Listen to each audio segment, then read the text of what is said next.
Hello and welcome back to my podcast. And obviously, there's a topic today, Monday, uh, October 7th, that is very, very important. The Philadelphia Fighting Phillies are heading to Queens, tied 1-1. And let's talk about my thoughts and how these games went. The playoffs started on Saturday at 4:08 a.m. or 4:08 p.m. Sorry. And we got it started nice. We had a shutdown inning and a Schwarber to start the game off. So everything was looking good. Zach Wheeler went 7 scoreless, but the problem is nobody was getting hit. I mean, nobody except Kyle Schwarber had a hit through this point. So this game was not we held them scoreless. But so yeah, Zach Wheeler did his part, holding them scoreless. Schwarber did his part, but the Phillies were just not.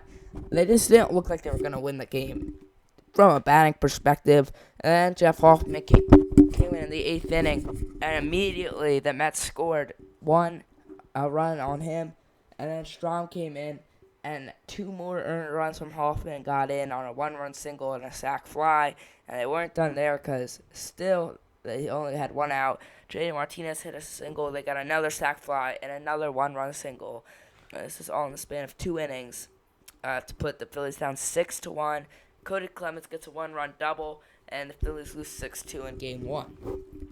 Now, obviously this isn't the big game of the series. The big game, a lot more fun than this, a lot better than this. But so the main takeaways of this game is Wheeler. We wasted an absolute gem from Wheeler. Kyle Schwarber was right for the postseason, and the bats just weren't awake tonight or on Saturday night as we needed them to be. The layoff clearly affected that, but that's no excuse because the other teams that had a layoff came out and won their games. So we have to look at that and acknowledge that, which we did. And the bullpen was terrible, and they still weren't really great in the next game either. But hopefully they're better on Game 3, and so we can get a win in a NOLA game, which would be absolutely massive to regain home field advantage and win the series, obviously, because we don't want to be fighting for our lives in Game 4 on the road. But my main takeaway from this game is the bats and the bullpen have to be better. And I think this game was not the end of the road, obviously. I think it was a wake-up call. It was a wake up, guys. And I think they definitely did in Game 2, because let's go talk about Game 2. Because as much as I want to solemn, I want to talk about what's good. And also, Game 2 has a lot more to talk about. So, we went 2 innings scoreless in this game, and it was looking like it was going to be a slow day with a few base runners here and there, but I was actually at this game, and when I went to the bathroom, when I came out, it was 2-0 Mets as Mark Vientos hit a 2-run home run in the top of the 3rd with 1 out to put them up. And then next 3 innings were super slow until Pistol Pete, the polar bear, put them up 3-0 with the home run, with the leadoff home run, with the leadoff home run on Jose Ruiz right when the bullpen came in. And that's when it looked out of sight because it was like, 2 runs. It's just a base runner. But 3 is really hard to do. But then Bryce Harper stepped to the plate. Let's go back and recap because, so the leadoff man of the inning was Johan Rojas. The leadoff man, hold on. The leadoff man of the inning was Cody Clemens. This is the point where they pulled Rojas from a batting perspective, and he flew out to center. And Schwarber hit something that looked like it was going to crawl through the gap, but it couldn't. And he was not alive today. And that was his 2nd out of the inning. And the inning looked over with 2 outs. No base runners, down by 3 in the bottom of the 6th. But then Trey Turner lined a single. He lined a single past the first base, grounded sharply into left field. Sharply into left field to get a base runner. And then Bryce Harper, obviously the Batman of Philadelphia, in a 2-2 count, got a pitch right down the middle and made them regret it when he hit a 2-run, 430-foot, no doubt in the center field, right to the bushes, and it gave the Phillies some life. So, it gave the Phillies some life in the bottom of the 6th, but there's 2 outs, so it was like, all right, we're only down 1 coming into the next inning. But no, after a called strike 1 by Nick, after early in the game he was booed by our fans for taking hacks at the ball. He was booed by the home crowd for hacking at the ball in his first at bat when he struck out. He stepped up and hit an absolute nuke following Harper's on the second pitch to tie the game 3-3 in the bottom of the sixth with 2 outs. And then Orion Kerkering came into the game to start the seventh. He started the seventh getting 2 outs, and it looked like we were going to shut them down and have the chance to take the lead. But then Brandon Nimmo hit an absolute rocket to right center. He just got it over the wall right in front of me. It was sad to see. It was depressing, but and then in the eighth inning, and that was it for the Mets. He got the final out, but in the bottom of the seventh inning, with 2 men on, Kyle Schwarber check swinged at a pitch. They said he went around with 2 guys on, 2 outs, and that was strike 3 in a full count. And if he would have took it, it would have been base loaded for Trey Turner.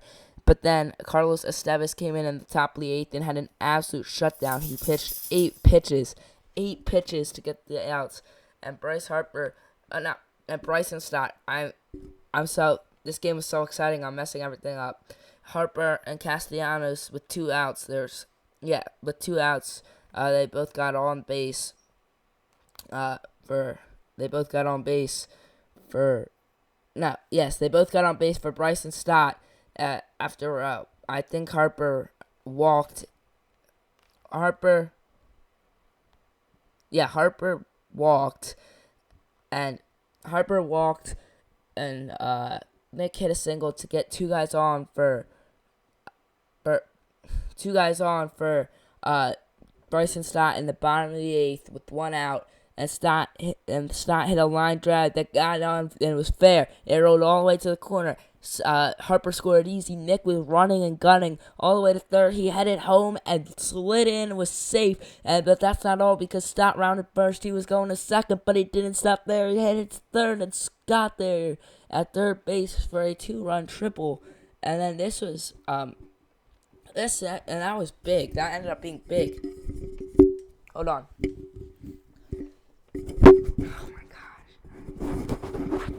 That ended up being big because we still only had 1 out. So when JT had a weak ball that they couldn't glove, he was able to score from second, which he would not have been able to do if JT didn't get that. And so the Phillies entered the 9th with a 2-run lead, looking to get out of Philly, tied 1-1. And so they stopped up. They got the first out. Everything was looking good. And then Francisco Lindor hit a single, and it was like, okay, it's fine. But then in a full count, they gave a high pitch to Mark Vientos. He swung and he towered it over the wall, 392 feet, and it was tied up in the top of the 9th. Matt Strahm was able to hold the rest of the inning, but then it was the best part of the lineup. That was Kyle Schwarber, it was Trey Turner, it was Bryce Harper, but to lead off the inning, Kyle Schwarber, it was Cody Clemens, Kyle Schwarber. Hold on. Oh, yeah, it was Cody Clemens, Kyle Schwarber, but after a quick out by Cody Clemens and a fly out by Schwarber that looked like it could have given. No, it didn't.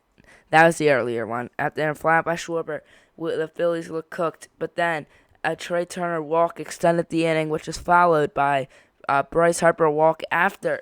Hold on, let me pull it up. Followed by a Bryce Harper walk after he hit a beautiful foul ball that looked like it was going to end the game with Trey Turner's speed. They decided to walk him and didn't really give him another pitch for the rest of the at-bat. And then he walked. And then Nick Castellanos came up to the plate and gave the Phillies the ball game with a 1-run single line to right field. Trey Turner scored, and the Phillies had the series tied.